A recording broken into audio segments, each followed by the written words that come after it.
Hi, this is my old receptacle that I removed, so I can replace it with this ground fault receptacle here, outlets.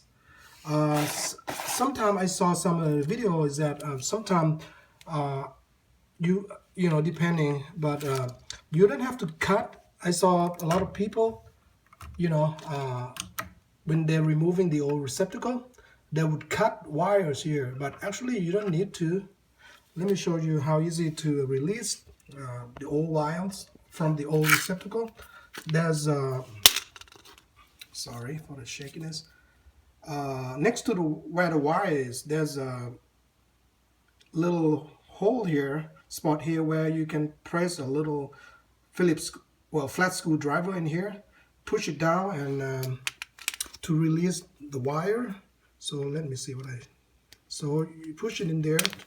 Actually, you should, many times it will, see the click there? You put this in there and then you can, with another hand, I guess, pull out the wire. So it should release it. You don't need to cut the wire, same here. If you push the other one here, you see like little spring there, you push it in there and then you can pull out the wire easily without cutting the wire. So you don't need to strip the wire again. So it will speed up, you know, your installation of the new outlet. So all of them had it here. Well, I have to say that I have a little bit of trouble with putting a ground wire on this guy here. Well, not on this guy, but on this guy. So that's a little challenging here. What you need to do is try to screw out as far as you can this screw here, ground screw, so you can maneuver your ground wire, which is the bare wire here that I have. Okay, so that's the little trick there. I also need to, the old plate doesn't work anymore, so I need to get a new plate that will work with new GFCI outlet here from Home Depot. So just a little trick there on how to release wires without cutting them. After watching a lot of videos, typically you're gonna put your black wires, which is your hot wires, if I remember correctly, and then whether one white wire or two wires, you're gonna put it in okay, let me show you on this guy here. You're gonna put your black onto the brass bolt here on this guy here, and then so this is gonna go with the black, okay, and then on the white you're gonna put it on your skin here, silver look here. That's where your white can be one wire or two wires go. So I'm not gonna do any, I guess, load or anything like that. What do you call this thing? Yeah, I'm not gonna do the load here. Just gonna protect only this outlet only. I'm not gonna protect anything down the line. So anyway, I'm gonna put the black here on this guy again. Two black. I have two blacks here. Brass screw here, and then white on the silver guy here, and then ground on the ground will go on the green screw here. Okay, takes a little maneuver to get it in. Kind of difficult the first time. Took me, I don't know, over half an hour or so. Actually, the problem I had was getting out the little screw here. Let me show you, because my flat screwdriver doesn't catch it very well. I have hard time taking this out and put this back in. Well, the new ones back in with my flat screwdriver. Let's see, this guy here. I insulated, by the way. Yeah, having a little hard time. Maybe I need a wider flat head here. This is a little narrow. So that the challenge I have, screw out the screws and screw in the screws. So I put my black in there. There's a little slot, two slots for the two wires next to the screw, and then I'm gonna tighten up the screw here pretty tight so they won't come out. Same thing here, I'm gonna put the wire here and then screw it in pretty good. Okay, I have just replaced with a new GFCI receptacle here. So to test and make sure that it works, first I have my tester here and my couple tester here. So it should be live or hot. As you can see, it's hot. However, after you replace it, it will put in a tripping position or off position as far as plug. So if you use this, test it in there, you will not get any light, thing like that. So what you need to do is to push the reset here. Okay. All right, you see that. So now it's on and it's ready to go. So your installation is good. I also put put black tape around the wires around the receptacle here, just for extra protection. So I'm all done with this.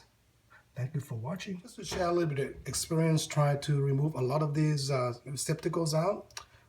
I've been using flat screwdriver like this, and it's not easy to take out this screw here from the plate.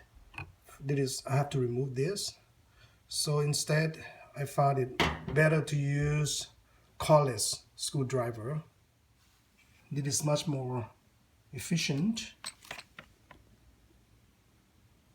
So I use here. Let me show you.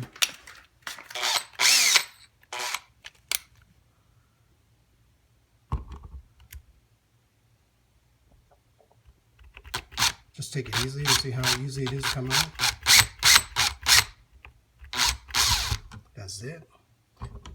Same way when you tighten it back. See how it is. But you know, try to take it easy. Don't go too powerful. With some pressure, but not too much. You don't want to break anything. So this is really cool. You know, if you're replacing only one receptacle with GFCI, then that is okay. But it's not easy with this small screw here. But with this, it seems to work better for me. And same way, you can use cordless screwdriver to loosen some of the receptacle with this type of contacts or connection.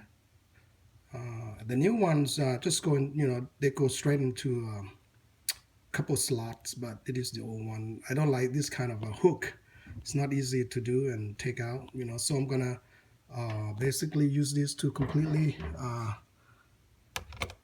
let's see, screw all the way out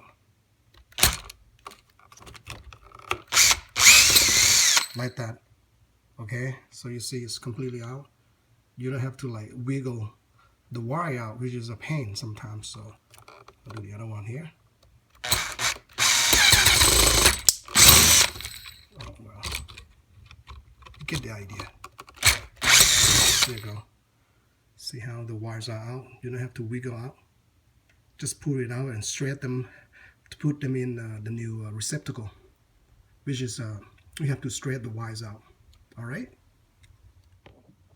So as you see, I got the pretty easy, maybe like, I don't know, less than a minute. I get everything. See, I also remove all the screws here completely. I might reuse this for some other receptacles. So I remove all the screw right here, completely out, just to save time and hassle. It's just a little tip I learned. I try to improve my process, innovated my process a lot. I think I find it very rewarding. It's a lot of fun to do, how to try to find the easy way to do it so we can save money. I think some of the most valuable do-it-yourself skills that you should have is electrical. It's on the list, but where on the list probably be auto repair, you know, some I guess routine auto repairs. We all need to know how to do it because labor costs tend to go up more and more. And plumbing is another one. Although we don't do plumbing every week, but when something breaks, you should be able to use like sharp bites or something that doesn't require soldering, compression fitting to fix a water leak in your pipe, for example. I think that is very valuable and give you peace of mind if you have abilities to do it. So definitely have a lot of value over money, because if you have to depend on other people, they're going to keep checking up the price depending on how bad you need the services. And right now I'm going the whole 9 yard with my repair here, and the contractors are not actually willing to work with you because they're so busy right now. So they never they never got back to me. They don't return calls. It's just horrible here in Southern California dealing with contractors. This is my new GFCI outlet. It's for 20 amps. Before I install, the little trick to get your ground wire in easily, you want to loosen this a little bit so it has a little bit more height, so you can easily hook your. Actually, I'm going to put my ground wire first in here. I find it a little bit easier than do it afterwards, because if I first put in connected my let's see, this is a brass one. This is for your black wires. Okay, like I said, if I connect all of these wires first, white wires go to your silver screw here. I find it kind of difficult to put in the at least for me, to put in the ground here. So I've been putting ground in first, and I find it actually maybe doesn't make much difference, but I'm gonna kind of loosen up a little bit more so I have a little bit more space to work